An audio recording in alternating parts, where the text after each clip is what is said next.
ನಮಸ್ಕಾರ, ನೀವು ನೋಡ್ತಾ ಇದ್ದೀರಾ ನ್ಯೂಸ್ ಫಸ್ಟ್. ನಾನು ವಿದ್ಯಶ್ರೀ. ಈ ಕ್ಷಣದ ಪ್ರಮುಖ ಸುದ್ದಿಗಳನ್ನು ನೋಡ್ತಾ ಹೋಗೋಣ. ಅದಕ್ಕೂ ಮೊದಲು ಹೆಡ್ಲೈನ್ಸ್. ಧರ್ಮಸ್ಥಳದಲ್ಲಿ 106 ಶವಗಳನ್ನು ಹೂತಿಟ್ಟ ಕೇಸ್ನ ದಿಕ್ಕೇ ಬದಲು. ದೂರುದಾರನಾಗಿದ್ದಾತ ಈಗ A1.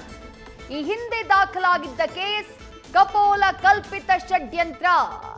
SIT ತಂಡದಿಂದ 10 BNS ಸೆಕ್ಷನ್ಗಳ ಅಡಿಯಲ್ಲಿ ತನಿಖೆ.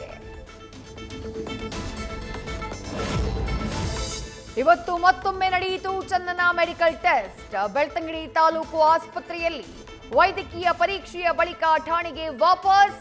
ಕೆಲ ಹೊತ್ತಲ್ಲೇ SITಯಿಂದ ವಿಚಾರಣೆ ನಡೆಸುವ ಸಾಧ್ಯತೆ.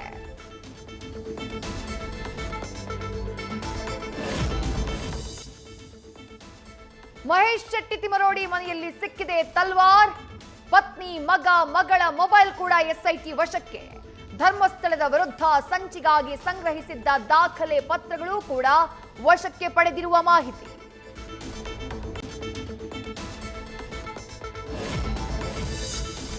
ಚಾಮುಂಡೇಶ್ವರಿ ದೇವಸ್ಥಾನ ಎಲ್ಲ ಧರ್ಮದವರಿಗೂ ಸೇರಿದ್ದು. DCM ಹೇಳಿರೋದು ಸರಿ ಇದೆ. ಬಿಜೆಪಿಯವರಿಗೆ ಮಹಿಳೆಯರನ್ನ ಕಂಡ್ರೆ ಆಗಲ್ಲ. DKಶಿ ಹೇಳಿಕೆಯನ್ನ ಸಮರ್ಥಿಸಿದ ಸಚಿವ NS ಬೋಸರಾಜು.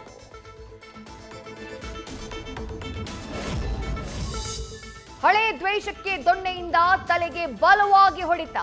ಸಿನಿಮೆಯ ಶೈಲಿಯಲ್ಲಿ ಯುವಕನ ಮೇಲೆ ಮಾರಣಾಂತಿಕ ಹಲ್ಲೆ. ಚಿಕ್ಕಬಳ್ಳಾಪುರದ Bashettihalli NK bar and restaurant ಬಳಿ ನಡೆದ ಘಟನೆ CCTVಯಲ್ಲಿ ಸೆರೆ.